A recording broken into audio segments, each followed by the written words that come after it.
ओम शांति। आज प्यारे बाप दादा के साकार मधुर महावाक्य हैं 30 दिसंबर 2025। आज की मुरली के सार में पाप कटेश्वर बाबा ने पापों से हल्का होने की विधि बताई कि बाबा के साथ ऑनेस्ट और वफादार रहो। जो ऑनेस्ट और वफादार बच्चे हैं वह अपनी कर्म कहानी बाबा को लिख कर देते हैं। तो बाबा कहे बाबा को सुनाने से आधा माफ हो जाएगा, क्योंकि सच बताने से हल्के हो जाएंगे। आगे के लिए ऐसा कोई काम ना हो, उसके लिए फिर खबरदार भी रहना है। और अंडरलाइन कराते कहा कि ब्राह्मण परिवार में कभी क्रिमिनल असॉल्ट ना हो, उसमें बड़ा खबरदार रहना है। कोई ऐसा कर्म नहीं करना है जो नाम खराब हो। फिर कहा कि दुनिया में तो कितना दुख है, हाय हाय करते रहते हैं। अभी तो तुम बच्चों को माता पिता से कितना सुख मिलता है, इसलिए गाते भी हैं, तुम माता पिता हम बालक तेरे, तुमरी कृपा ते सुख घने रे। क्योंकि बाबा आकर बच्चों को पढ़ाकर मनुष्य से देवता, कांटे से फूल बना रहे हैं। बाबा खिवैया भी है, बागवान भी है। फिर स्मृति दिलाई कि बाप कहते हैं, बच्चे तुम पहले पूज्य थे, अब पुजारी बन गए हो, फिर पूज्य बनने के लिए पुरुषार्थ चाहिए।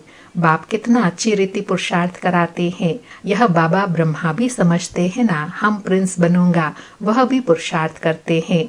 बाबा कहे पुरुषार्थ तो तुमको भी करना है, इनको भी करना है। लड़ाई से पहले कर्मातीत अवस्था को पाना है।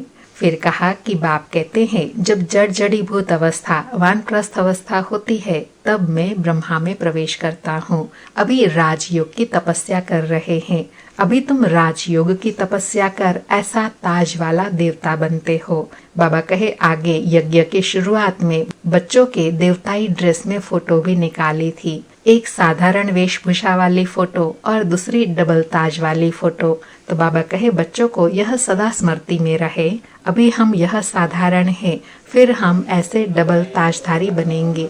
बाबा कहे बनेंगे भी वह जिनकी बुद्धि की लाइन क्लियर होंगी, जो बहुत मीठे होंगे। फिर अलौकिक अनोखा प्लांटेशन करने के लिए कहा कि इस समय मनुष्यों में काम क्रोध आदि का बीज कितना हो गया है। सब में 5 विकार रूपी बीज के झाड़ निकल पड़े हैं। अभी बाप कहते हैं ऐसा बीज बोना बंद करो। संगम युग पर तुमको देही अभिमानी बनने का बीज बोना है।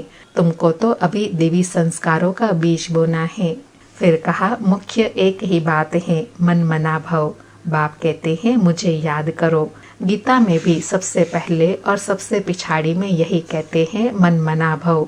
तुम अभी योग बल से कितना पावन बनते हो। फिर विशेष कहा कि बाबा के कई बच्चे हैं जो गरीब हैं, कोई साहूकार हैं, कोई 2 रुपया भी बाबा के यज्ञ में भेज देते हैं।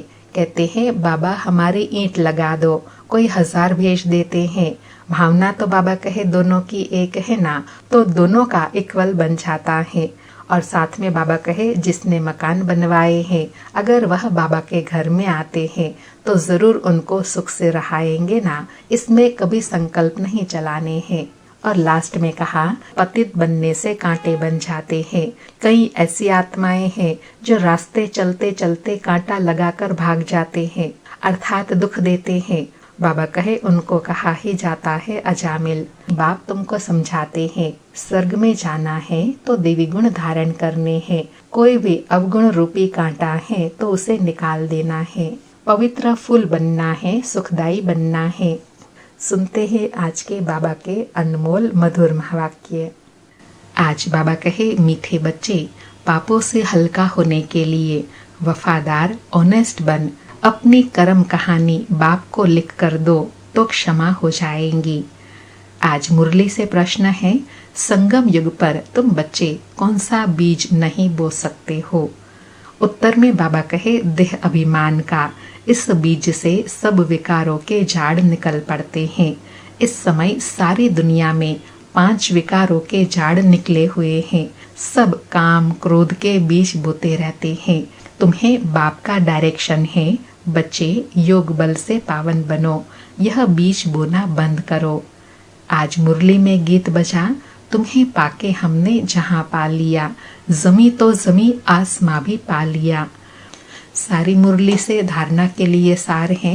पहला पॉइंट, सदा स्मृति रहे कि हम अभी ब्राह्मण हैं, इसलिए विकारों से बहुत बहुत दूर रहना है। कभी भी क्रिमिनल असल्ट ना हो। बाप से बहुत बहुत ऑनेस्ट रहना है।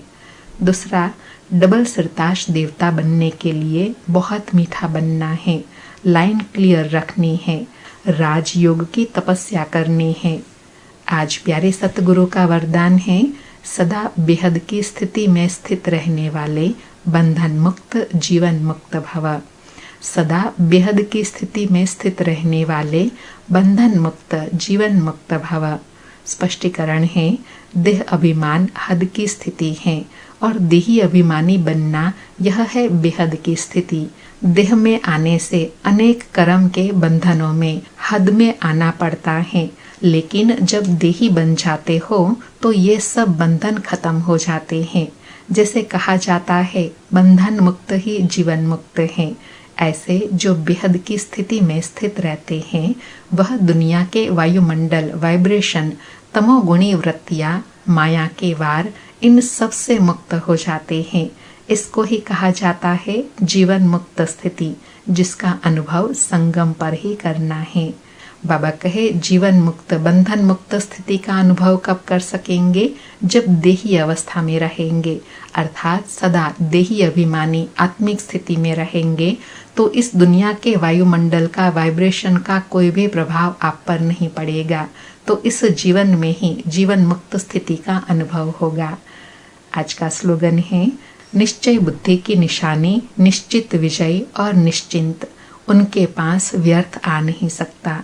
अर्थात जो निश्चय बुद्धि है, उनकी विजय निश्चित है और वह सदा निश्चिंत अवस्था, निर्संकल्प अवस्था में रहते हैं।